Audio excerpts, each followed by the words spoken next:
Everyone in the gallery laughed when Eleanor walked into the courtroom wearing a faded trench coat and scuffed boots. Her ex-husband, Mark Sterling, sat smirking in his $3,000 suit, holding the hand of the woman he'd left her for. They thought this was the end, a simple hearing to strip a broke housewife of her dignity and her last dime. They had the high-priced lawyers, the fabricated evidence, and the arrogance of new money. But they didn't know one crucial detail. Elena wasn't broke. She wasn't even middle class. And when she finally opened her briefcase, the silence that fell over that courtroom was deafening. This is the story of the Sterling divorce and the secret that destroyed an ego in seconds. The heavy oak doors of the Superior Court of Seattle swung open with a groan that seemed to echo the exhaustion in Elena Vance's bones. Or at least that's what she wanted them to see. Eleanor kept her head down, her gaze fixed on the scuffed linoleum tiles of the hallway as she made her way toward courtroom 4B. She adjusted the strap of her bag, a worn leather satchel that had seen better days. It was a stark contrast to the gleaming marble floors and the polished mahogany of the legal world she was stepping into. "Look at her," a voice sneered from near the water fountain. "Does she even own a mirror?" Elena didn't need to look up to know who it was. The voice was sharp, polished, and dripping with condescension. It belonged to Chloe de Winters, the woman who had effectively replaced her. Chloe was younger, a former model turned brand ambassador for Mark's tech startup Sterling Dynamics. She was wearing a cream-colored Chanel suit that probably cost more than the car Elena had driven here. Standing next to her, looking every bit the grieving victim of a burdensome marriage, was Mark Sterling.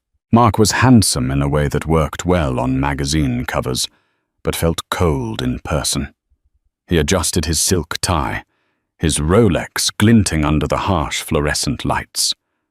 He didn't look at Elena directly. He looked through her as if she were a smudge on a window he was eager to have cleaned. "Just ignore her, babe," Mark said loud enough for the gathering crowd to hear. "Let's just get this over with so we can get back to reality. Some of us have companies to run."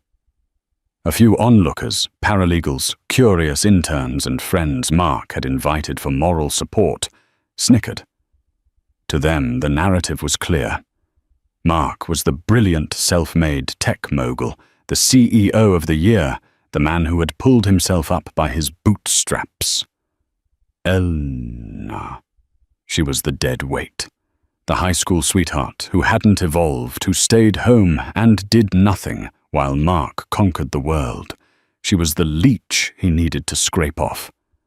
Elena walked past them, her face an unreadable mask.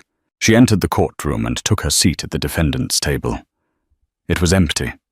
She had no entourage, no team of associates in pinstripes whispering strategy. Just her, a notepad, and a man named Samuel Diggs, a public defender she had requested, who looked as tired as his suit. "You okay, Mrs. Vance?" Samuel asked, shuffling a stack of disorganized papers. He smelled faintly of stale coffee and cigarettes. He was a good man, honest, but he was out of his depth. He thought he was fighting a losing battle against a shark. "I'm fine, Mr. Diggs," Elena said softly. Her voice was steady, surprising him. "Just follow my lead today." "Your lead?" Samuel blinked, confused.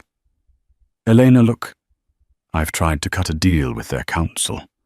Mark is offering you a small settlement, $20,000, if you sign a non-disclosure agreement and waive all rights to future spousal support. Honestly, with the debt they're pinning on you, it might be the best we can get." Elena looked at the $20,000 figure written on the notepad. It was an insult. It wouldn't even cover the legal fees if she had hired a real lawyer. "No deal," she said. "Elena," Samuel hissed, leaning in. "Look at the other table." She looked. The plaintiff's table was crowded. Mark sat in the center, flanked by 3 lawyers from Halloway and Finch, the most aggressive firm in the state. Leading the pack was Richard Halloway himself, a man known as the Butcher, for how he gutted opponents in divorce cases. "They are going to destroy you," Samuel whispered. "They're going to paint you as incompetent, lazy, and a financial drain. They have forensic accountants. They have character witnesses. We have the truth, but in family court, the truth is often what the person with the biggest checkbook says it is." Elena finally lifted her eyes, meeting Mark's gaze across the aisle. Mark smirked and mouthed the words, "Give up." Elena smiled back. It was a small ghost of a smile, but it made Mark frown. "Let them try," she said. "All rise. The Honorable Judge Arthur Pendleton, presiding." The bailiff's voice boomed, and the room shuffled to its feet. Judge Pendleton swept in, his black robes billowing. He was an older man, stern-faced, known for his impatience with long, drawn-out proceedings. He adjusted his glasses and looked down at the docket. "Sterling versus Vance," the judge grumbled. "Petition for divorce, division of assets, and I see a motion for damages regarding reputation." "Yes, Your Honor." Richard Halloway stood up, buttoning his suit jacket. He possessed a voice that commanded attention, deep, resonant, and practiced. "We intend to prove that the defendant, Ms. Eleanor Vance, not only contributed nothing to the marital assets, but actively sought to sabotage my client's business reputation through negligence and financial illiteracy. We are asking for a complete severance of ties, 0 alimony, and for Miss Vance to assume the $150,000 debt incurred on the joint credit cards." A murmur went through the gallery. 150,000. It was a crushing amount of money for a normal person. "Proceed," Judge Pendleton said, waving a hand. Halloway wasted no time. He called Mark Sterling to the stand. Mark walked up with the confidence of a man giving a TED talk. He swore in, sat down, and looked earnestly at the judge. "Mr. Sterling," Halloway began pacing in front of the witness stand. "Tell the court about the early days of Sterling Dynamics." Mark sighed, a practiced look of nostalgia on his face. "It was hard, Your Honor. I was working 18 hours a day out of our garage. I had a vision for a logistics software that could revolutionize shipping. I poured everything I had into it. My blood, sweat, and tears." "And what was Miss Vance doing during this time?" Mark hesitated, feigning reluctance to speak ill of his ex. "Elena. She didn't really understand the vision. She was home. She said she was managing the household, but the house was a small 2-bedroom rental. There wasn't much to manage. Mostly she watched TV. She spent money we didn't have on frivolous things, art supplies, old books, things that didn't put food on the table." Eleanor sat perfectly still.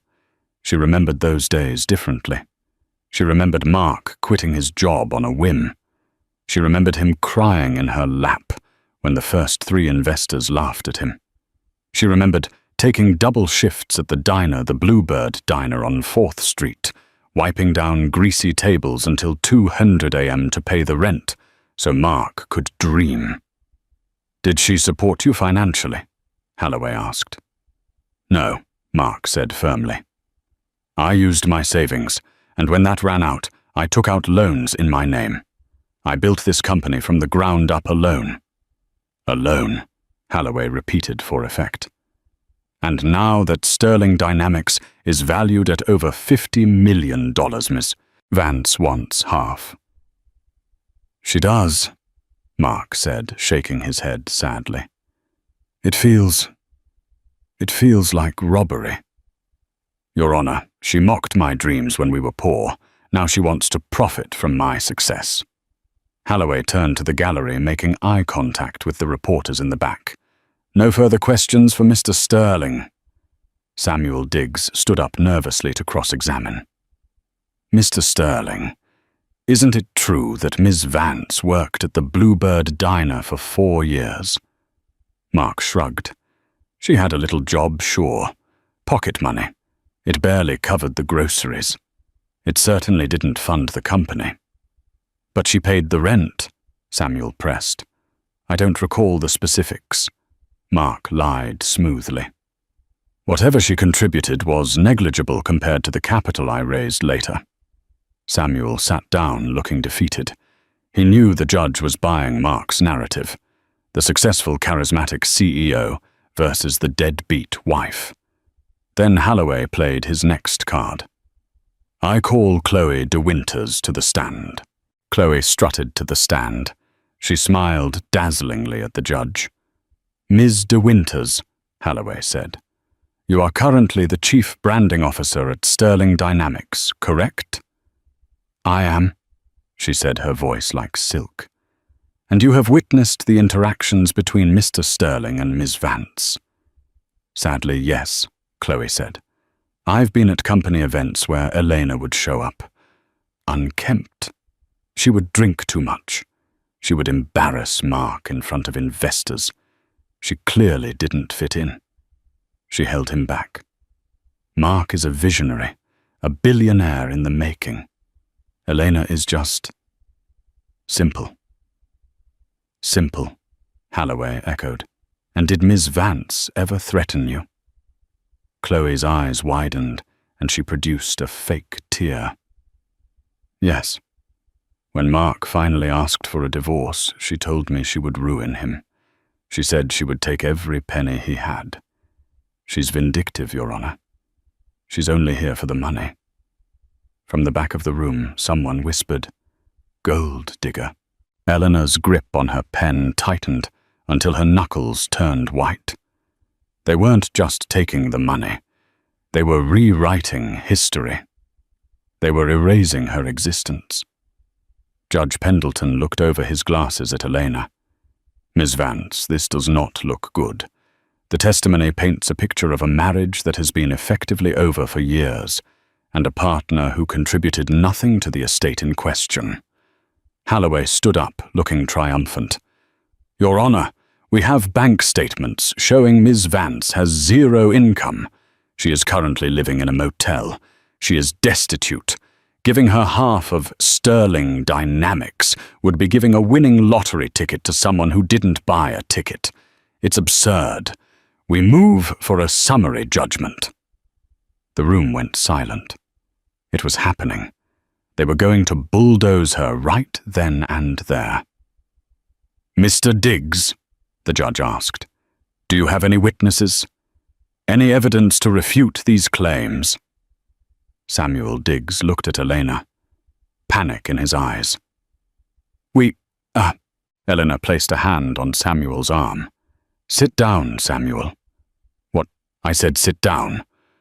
Elena stood up. The wooden chair scraped loudly against the floor. The sound cut through the murmurs of the crowd. She didn't look like a victim anymore.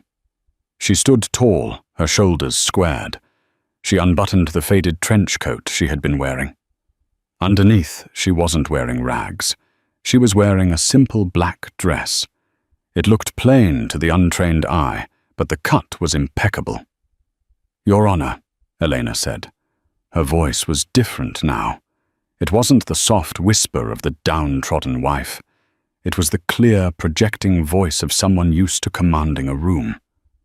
I would like to speak for myself, if it pleases the court. Holloway laughed. Objection. The defendant has counsel. She can't just take over because she's losing. Actually, I can, Elena said, turning her cold gaze on Holloway. I am firing my attorney effective immediately. Miss Diggs, thank you for your service. You will be paid double your fee.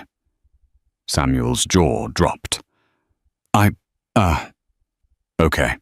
I will represent myself for the remainder of this hearing, Elena stated. Judge Pendleton looked intrigued. This is highly irregular, Ms. Vance, and dangerous. Mr. Holloway is a shark." "I know," Elena said, walking around the table to stand in the center of the aisle. She didn't look at the judge. She looked directly at Mark. "But sharks only eat what they can catch." She walked over to the exhibit table where her battered leather satchel sat. She clicked the brass latches open. "Mr. Sterling claimed I contributed nothing to Sterling Dynamics," Elena said, pulling out a thick leather-bound binder. "He claimed I was simple. He claimed I was broke." She turned to the gallery. "Let's talk about who really owns Sterling Dynamics." Eleanor walked toward the witness stand, not to sit in it, but to use the flat surface of the railing to organize her documents. She moved with a precision that made Richard Holloway uneasy. He had seen this kind of body language before, but usually from senior partners at rival firms, not from destitute housewives. "Mr. Sterling," Elena said, her voice projecting clearly without a microphone. "You stated under oath that you founded Sterling Dynamics with your own savings and loans you took out personally. Is that correct?" Mark rolled his eyes. "We've been over this, Elena. Yes, I built it. Me. And you stated that I spent my time painting and reading old books. Yes, you were pursuing hobbies while I worked." Elena picked up a document from her binder. It was yellowed with age, encased in a protective plastic sleeve. "Your Honor," Eleanor addressed the judge. "Exhibit A. This is the original incorporation document for Sterling Dynamics, dated 6 years ago. Mr. Sterling, do you recognize the signature on the founding investor line?" Mark squinted. "There was no founding investor. It was just me."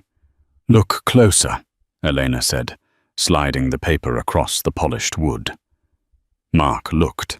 His face went pale. "It says Vance Holdings," Mark stammered. I don't know what that is. You probably forged this." "Vance Holdings," Eleanor repeated. "An LLC registered in Delaware. Mr. Holloway, as a diligent lawyer, surely you looked into my financial background. Did you check to see if I owned any corporations?" Holloway stood up, looking flustered.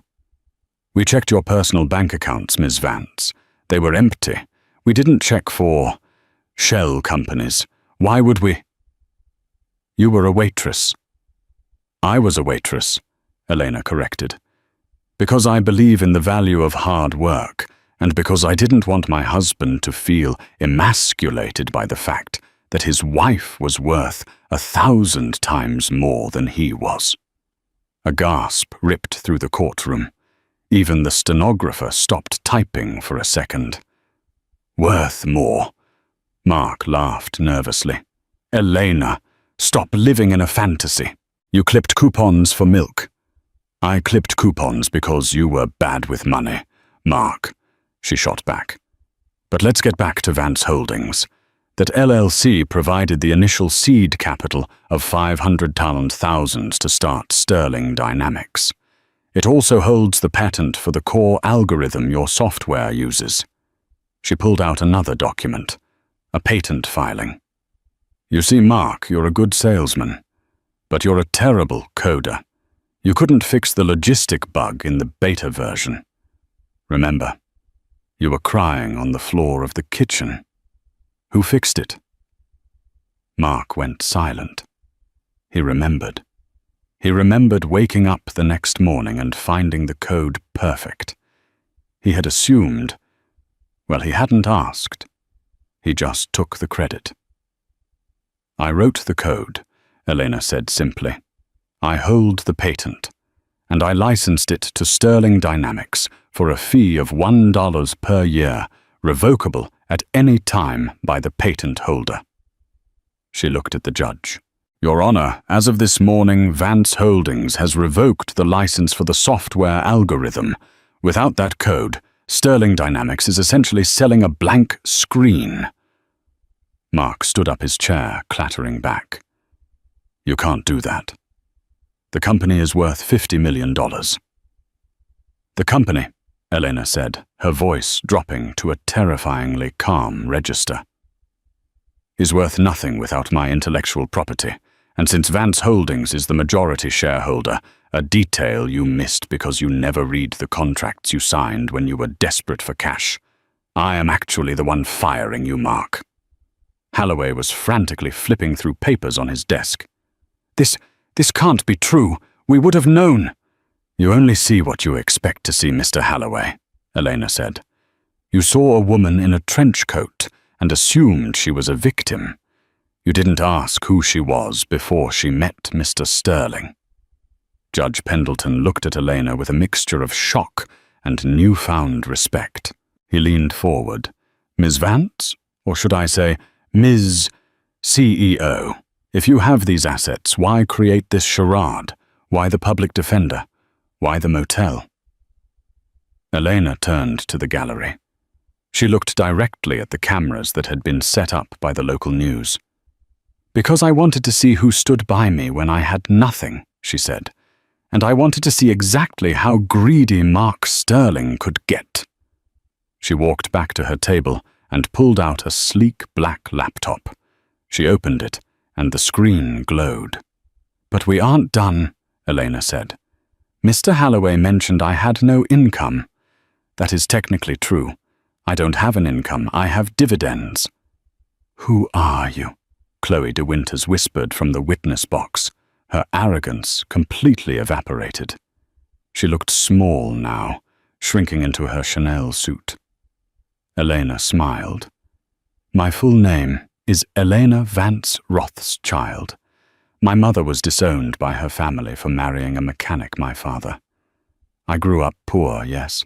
But when I turned 21, my grandfather, Baron David de Rothschild, reached out. He reinstated my trust fund and brought me into the fold of the family banking dynasty. The name dropped like a bomb. Rothschild, one of the most powerful, wealthy, and private banking families in the history of the world. The air in the room seemed to get thinner. I didn't want the money to define me, Elena continued, so I kept it secret. I invested quietly. I built a portfolio under the pseudonym E.V. Black. Does that name ring a bell, Mark? Mark's face turned the color of ash. E.V. Black. The angel investor, the one who backed Uber in the early days, the one who owns 4% of SpaceX. The very same, Elena said. I manage a private equity fund that makes Sterling Dynamics look like a lemonade stand. I tried to help you, Mark. I gave you the seed money. I gave you the code. I let you play CEO because I loved you. I wanted you to feel important. She took a step closer to him. But then you cheated on me. You brought her, she gestured to Chloe, into our bed. And then you tried to humiliate me in court. You tried to leave me with debt. Eleanor laughed, a cold, sharp sound. You tried to bury me with debt. Mark Y had lunch with Jamie Dimon at J.P. Morgan Chase last week. I could buy the bank that holds your mortgage and foreclose on your house by this afternoon just for sport. The courtroom erupted. Reporters were shouting questions. The bailiff was banging his gavel, but no one was listening. Order, order, Judge Pendleton shouted, banging his gavel so hard the handle cracked. Ms. Vance Rothschild, this is unprecedented. I have one more witness, Your Honor, Elena said, cutting through the noise. He flew in from New York this morning. I believe he is waiting in the hall. The doors opened. A man walked in. He was older, wearing a suit that cost more than most people earned in a decade. He was flanked by two large security guards. It was Larry Fink, the CEO of BlackRock, the world's largest asset manager. The silence returned heavier than before. Even Holloway the shark looked like he was about to faint. You don't see Larry Fink in a Seattle family court. Mr. Fink, Elena said, nodding to him. Thank you for coming. For you, Elena, anything, Fink said. His voice was gravelly and authoritative. He didn't take the stand. He just stood by the railing. "Your Honor, I am here to verify the assets of Ms. Vance. She is a senior strategic partner at BlackRock. She oversees our Special Situations Fund. Her personal net worth is estimated north of $3 billion. Fink looked at Mark Sterling with a look of pure pity. "Son," Fink said to Mark, "you messed with the wrong woman." Mark Sterling was shaking, physically shaking. The reality of his situation was crashing down on him. He wasn't just losing a divorce case.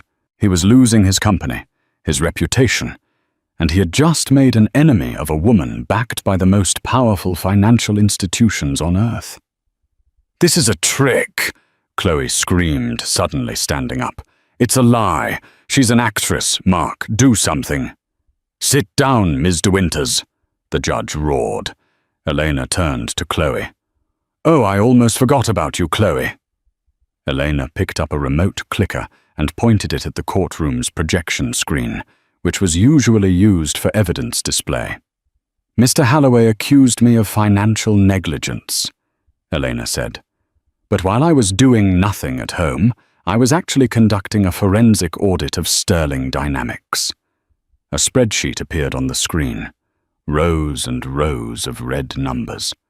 "Mark, Eleanor said you realized about 6 months ago that the company was bleeding cash because of your lavish spending on trips with Chloe, so you started siphoning money from the employee pension fund to cover your tracks." "Objection," Halloway screamed. "This is hearsay. This is irrelevant to the divorce." "It is relevant to the division of assets," Elena countered calmly. "Because there are no assets left to divide. Mark has embezzled over $4 million. He has committed securities fraud, wire fraud, and tax evasion." Elena looked at the back of the room, where 2 men in windbreakers had just quietly entered. They had FBI printed in yellow letters on the back of their jackets. "I took the liberty of sending my findings to the SEC and the FBI last week," Elena said. "I believe they are here to escort you to your new accommodation."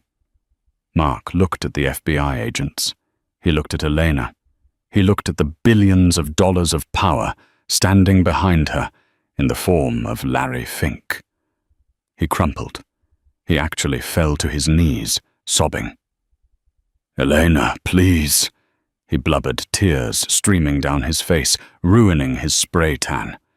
"I didn't know. I'm sorry. We can work this out. Baby, please. I still love you. It was a mistake.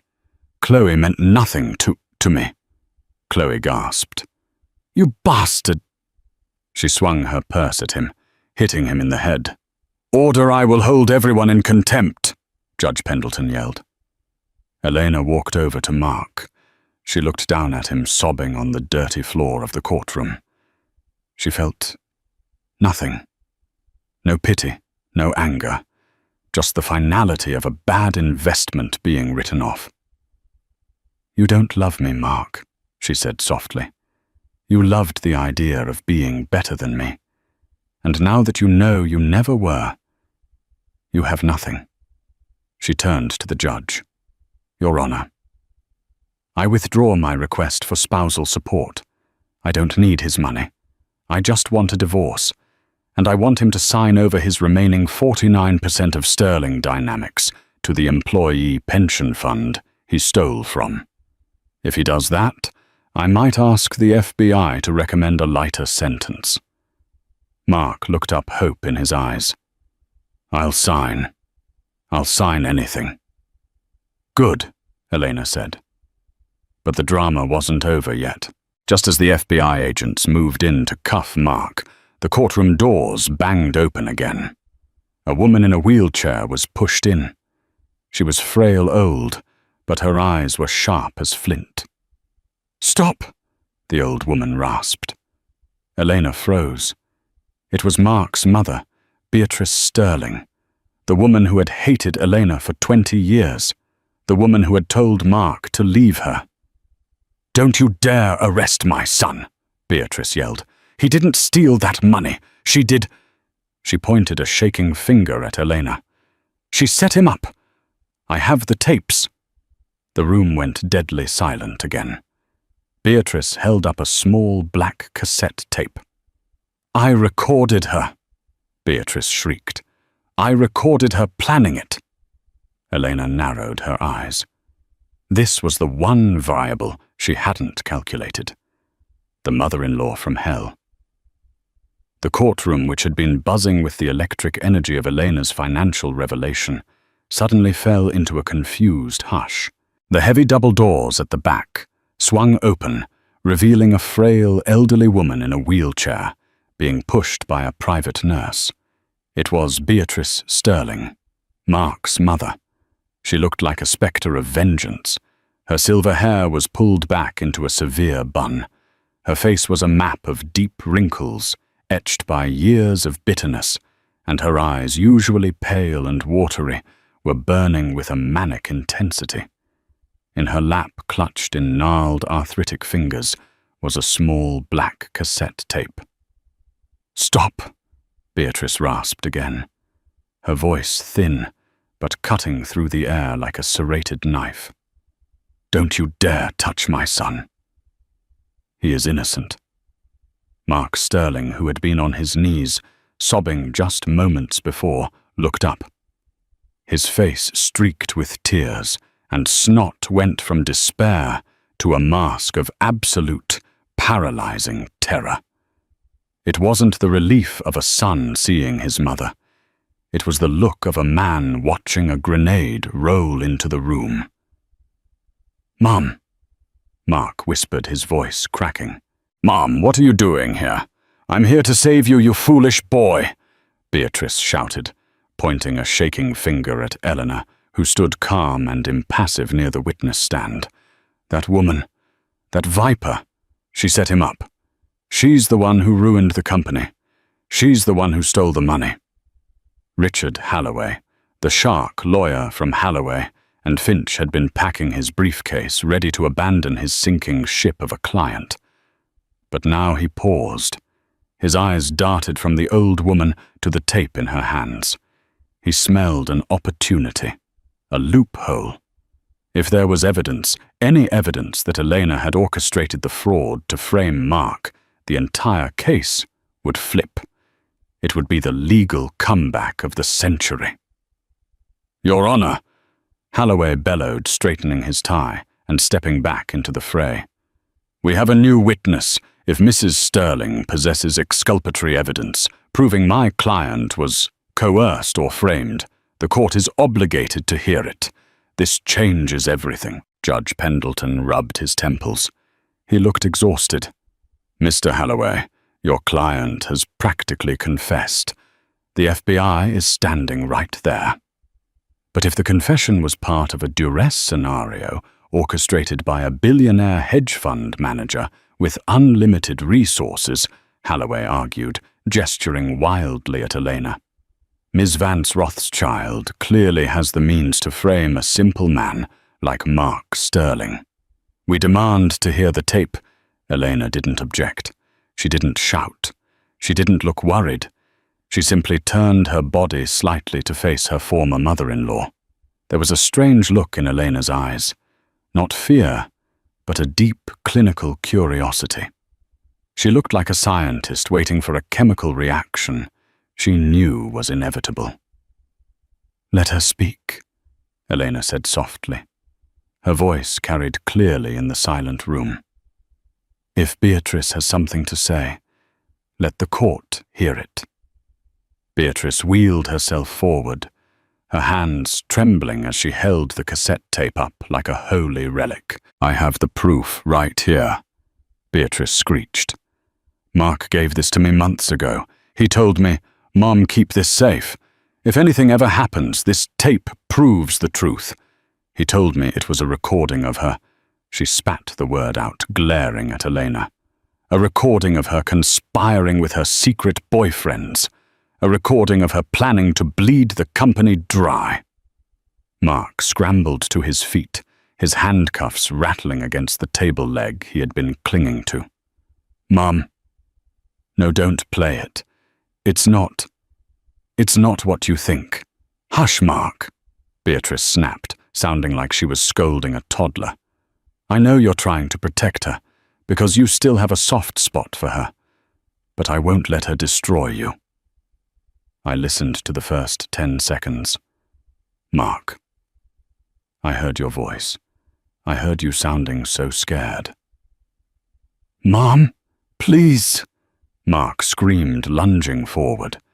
An FBI agent caught him by the shoulder and slammed him back into his chair. Do not play that tape, burn it, throw it away. He's delirious with stress, Holloway interjected smoothly. Your Honor, I move to have the tape entered into evidence immediately. Granted, Judge Pendleton said, his curiosity piqued. Bailiff, please retrieve the playback device. The next 3 minutes were agonizing.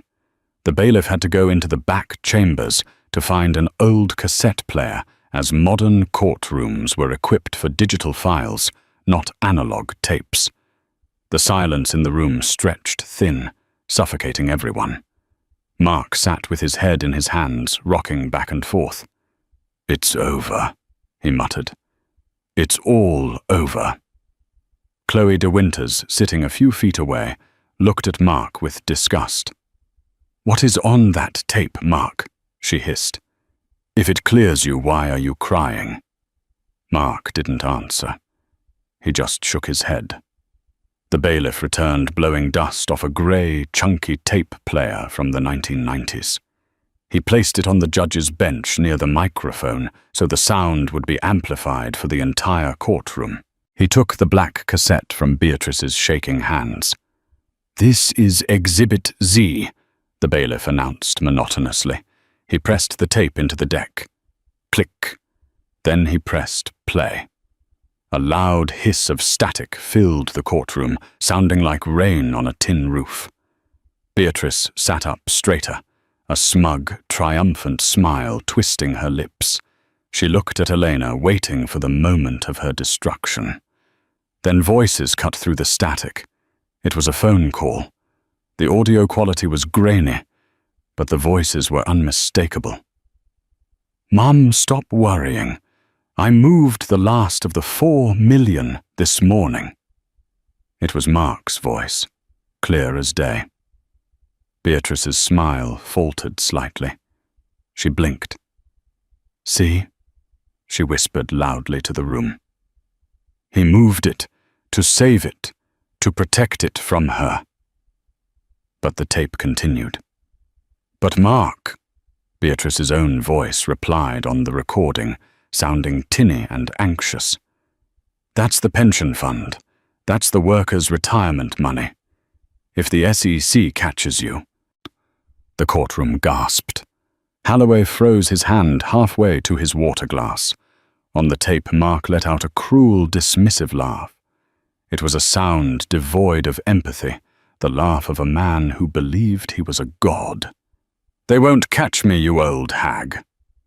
Mark's voice sneered. Beatrice's face in the courtroom went slack. Her jaw dropped. She stared at the tape player as if it had slapped her. Don't call me that, Mark, the recorded. Beatrice whimpered. I'll call you whatever I want.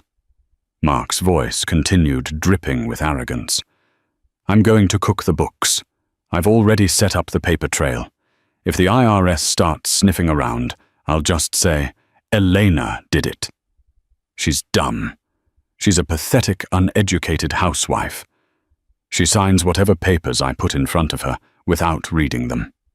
I'll pin the debt on her, divorce her, and leave her destitute.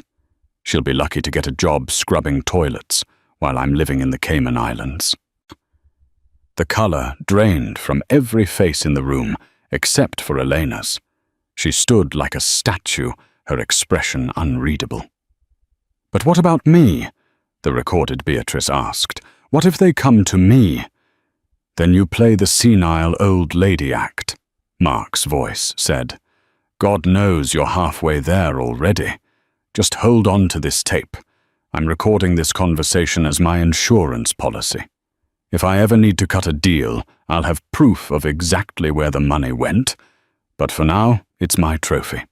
A record of how I outsmarted everyone." The tape ended with a loud click. The silence that followed was absolute.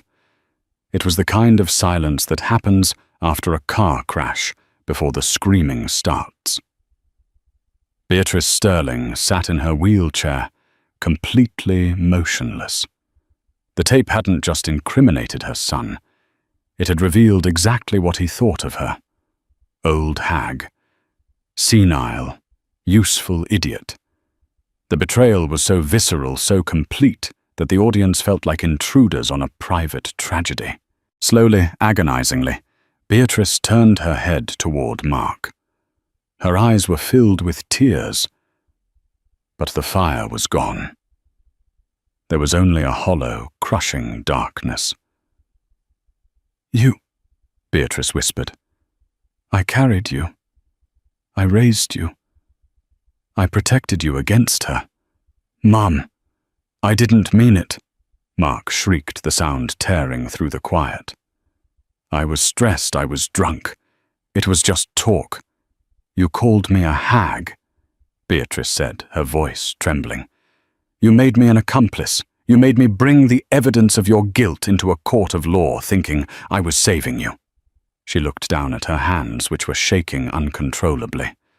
"I have no son," she whispered. "Mrs. Sterling," Judge Pendleton said, his voice unusually gentle but firm. "Thank you for that clarification." He turned his gaze to Richard Halloway. The lawyer was pale, sweating profusely.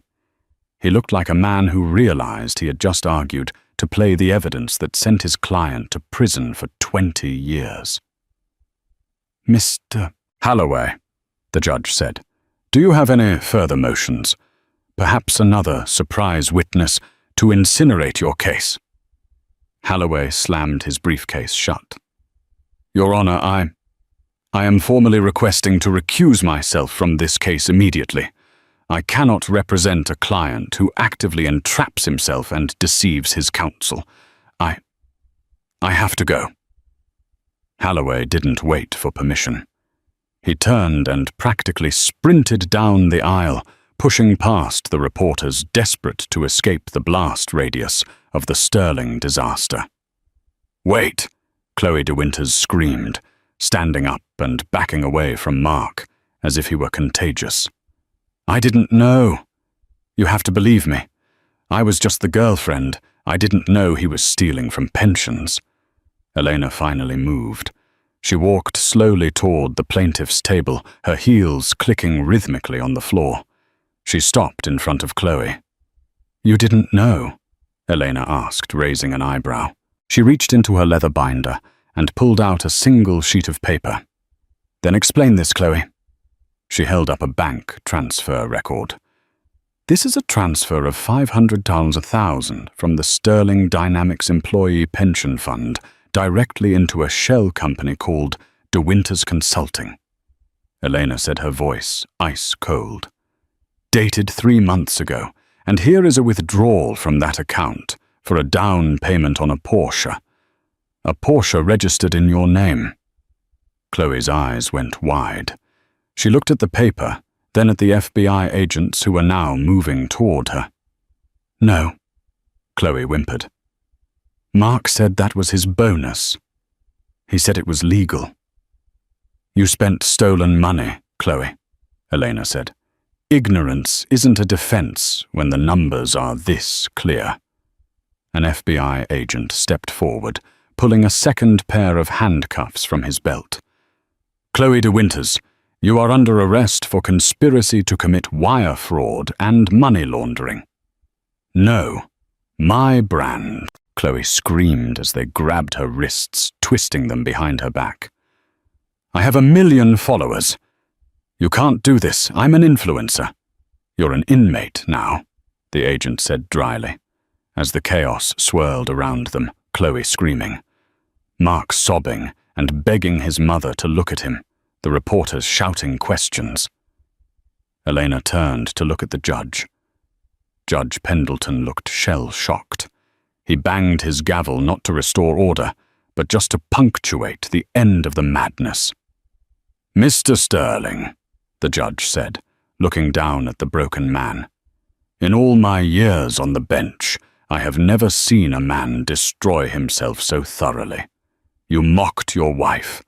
You underestimated her. And in your arrogance, you handed your own mother the weapon to finish you off."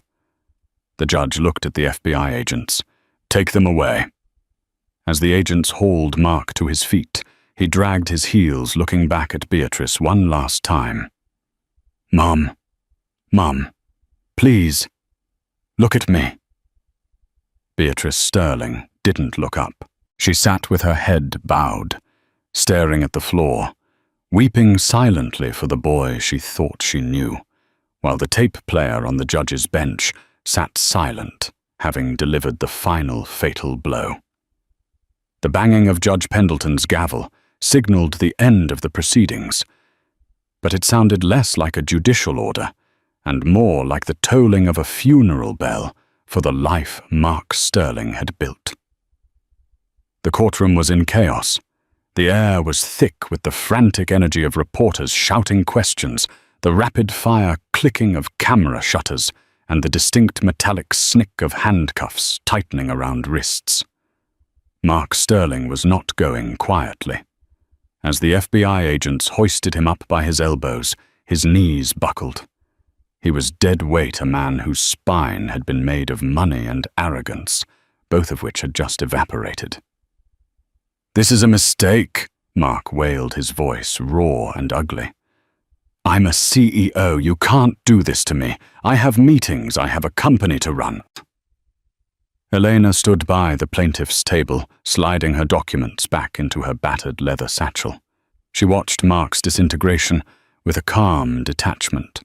It was strange, she thought, to look at the man she had once vowed to spend her life with and feel absolutely nothing.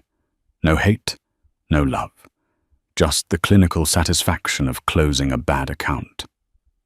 As they dragged Mark past her, he dug his heels into the carpet, desperate for one last confrontation. "Eleanor!"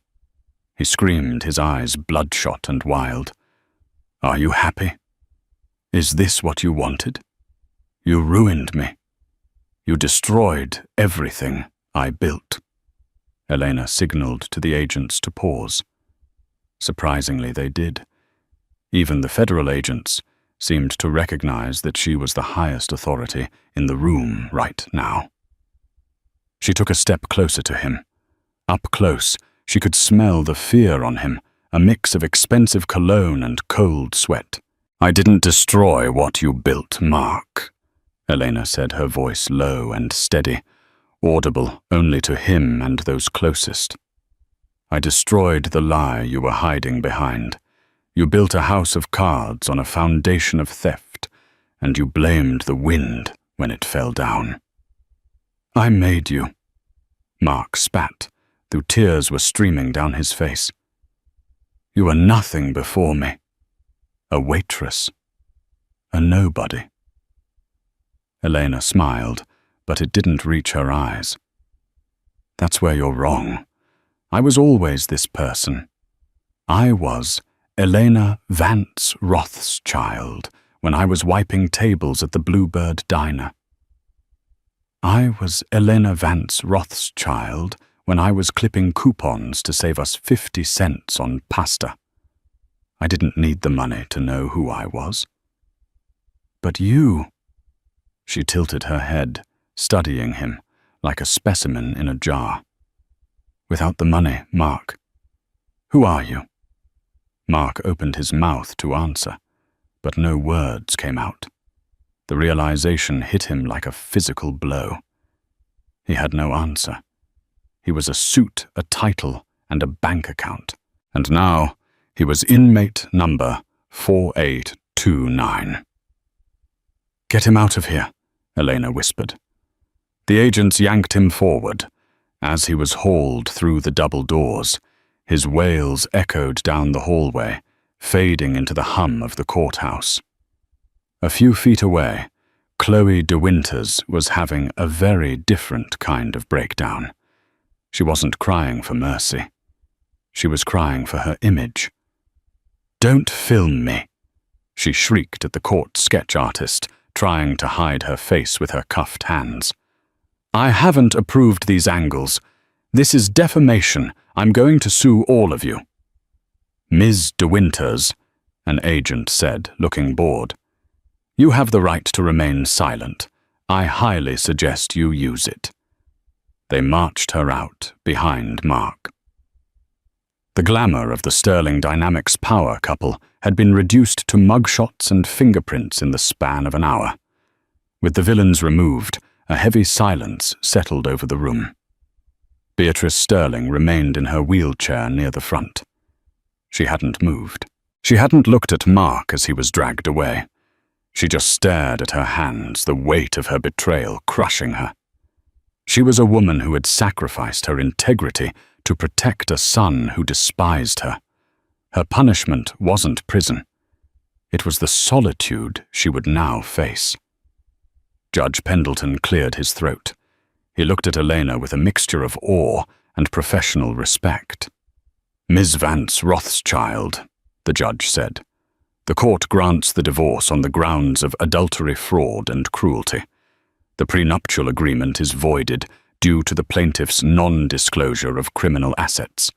The remaining assets of the marriage are awarded to you solely. You are free to go." "Thank you, Your Honor," Elena said. She picked up her bag and turned to leave, but she didn't walk toward them. She walked toward the gallery. Sitting in the back row, huddled together like survivors of a shipwreck, were 3 people. They wore ill-fitting suits and terrified expressions. They were the employee representatives of Sterling Dynamics, the warehouse manager, the lead developer, and the HR director. These were the people whose pension funds Mark had drained to buy sports cars and fund his affair. They watched Eleanor approach with apprehension. To them, she was a terrifying figure now, a hidden billionaire who had just nuked their boss from orbit. They assumed she was coming to liquidate the company and fire them all. "Mr. Henderson, isn't it?" Elena asked, stopping in front of the warehouse manager, a man in his 50s with calloused hands. He gulped. "Yes, ma'am. Ms. Rothschild. Ma'am. And Miss Liu and Mr. Gable." Elena nodded to the others. "You 3 have been with the company since the garage days. You stayed even when payroll was late." "We believed in the vision," Ms. Liu said quietly. "Or what we thought was the vision." "The company is dead, isn't it?" Mr. Henderson asked, his shoulders slumping. "With Mark arrested and the accounts frozen. Oh, we're all out of a job. I have a mortgage, ma'am. My daughter starts college in the fall." Eleanor looked at them. She saw the fear in their eyes, the same fear she had felt years ago when her family disowned her. The fear of having the rug pulled out from under you. "The company isn't dead," Elena said firmly. "Mark is dead. Sterling Dynamics is just a name. The value isn't in the logo or the CEO. It's in the code I wrote and the logistics network you built." She reached into her satchel and pulled out a slim checkbook. It was bound in black leather with the gold crest of the Rothschild Private Banking Division embossed on the corner. She uncapped a fountain pen.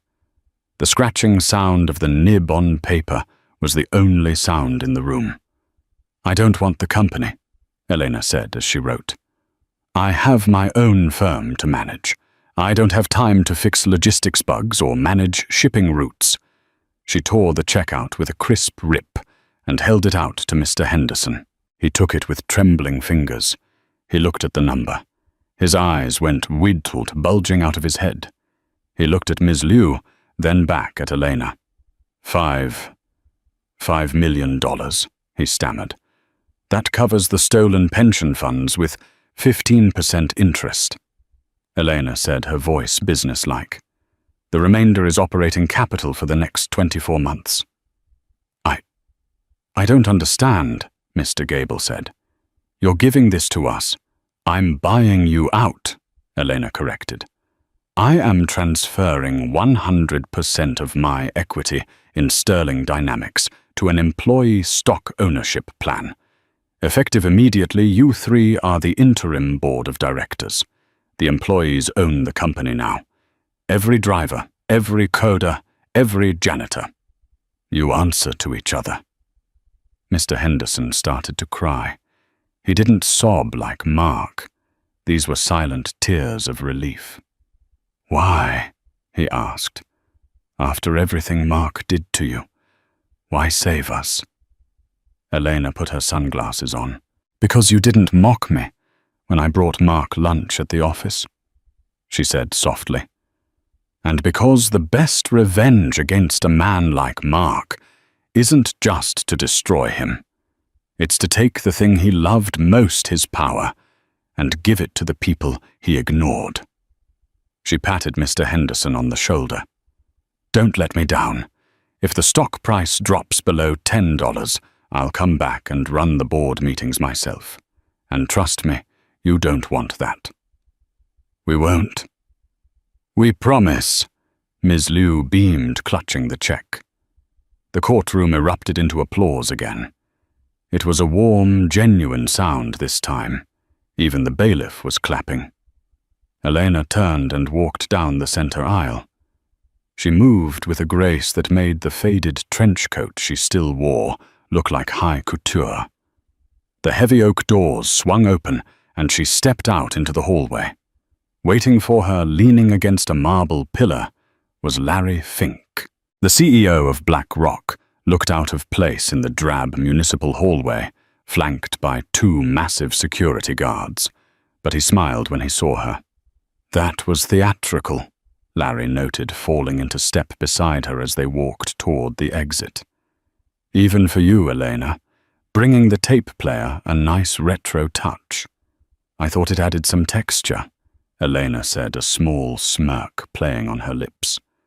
Did the transfer go through? The bridge loan is approved, Larry confirmed, and I have the paperwork ready for the employee trust. You just gave away a $50 million asset, you know. My board might call you reckless. It was a distressed asset with toxic leadership, Elena countered effortlessly, speaking the language of their world. I converted it into a goodwill tax write-off and secured a loyal partner for our logistics portfolio. It was a strategic realignment, Larry. Larry laughed, a deep, gravelly sound. You're terrifying, Elena. Remind me never to divorce you. You'd have to marry me first, she quipped. They pushed through the front doors of the courthouse. The Seattle rain had stopped, leaving the pavement glistening under a breaking sun. A sleek, black, armored SUV was idling at the curb. One of the guards opened the rear door. Elena paused before getting in. She looked back at the courthouse one last time. It was a gray, imposing building, a place where people went to fight over scraps of their lives. For so long, she had felt trapped by the narrative that building held the story of the poor wife, the failure, the burden. She took a deep breath of the cool air. It tasted like rain and exhaust, but to her, it tasted like freedom. Where to? Larry asked, gesturing to the plush leather interior of the car. The jet is fueled. We can be in Tokyo for the market opening, or London. Or, I believe there's a crisis in the bond market in Argentina that needs your eyes. Elena looked at the busy street. She saw ordinary people rushing to work, worrying about bills, worrying about love. She had played the game of the billionaire, and she had played the game of the housewife. For the first time in years, she felt like she didn't have to play either. Tokyo can wait, Elena said, climbing into the car. Take me to the airport, but file a flight plan for Paris. Larry raised an eyebrow as he slid in next to her. Paris business or pleasure? Eleanor leaned back into the seat as the door thumped shut, sealing them in silence. She thought about Mark's sneering face when he told the court she spent her time painting. He had meant it as an insult. He had hated her creativity because he couldn't monetize it. Neither, Elena said, pulling out her phone to delete Mark's number from her contacts forever. I'm going to take a painting class, a real one, and I'm going to buy a very small apartment with a very bad view, and I'm going to spend a month just being. A month off. Larry checked his watch, skepticism on his face. The market doesn't sleep, Elena. Elena signaled the driver to go. As the car pulled away from the curb, leaving the ruins of the Sterling marriage in the rearview mirror, she finally allowed herself a genuine, unburdened smile. Then the market will just have to wait, she said. I've got some catching up to do. Wow. What a satisfying ending. Elena didn't just win. She completely flipped the script. It just goes to show that you should never underestimate someone based on their appearance or assume you know their story. Mark and Chloe thought they were untouchable because of their money, but Elena showed them what real power and class look like. I love that she didn't just destroy Mark, but she saved the employees and the company in the end. That is true boss energy. She proved that the best revenge isn't hatred. It's success and kindness to the people who actually deserve it. What did you think of that twist with the mother and the tape? Did you see that coming? And honestly, would you have given the company to the employees, or would you have sold it? Let me know in the comments below. If you enjoyed this story of justice and hidden identity, please smash that like button. It really helps the channel. And don't forget to subscribe and hit the bell icon so you never miss a new story. Thanks for watching, and I'll see you in the next video.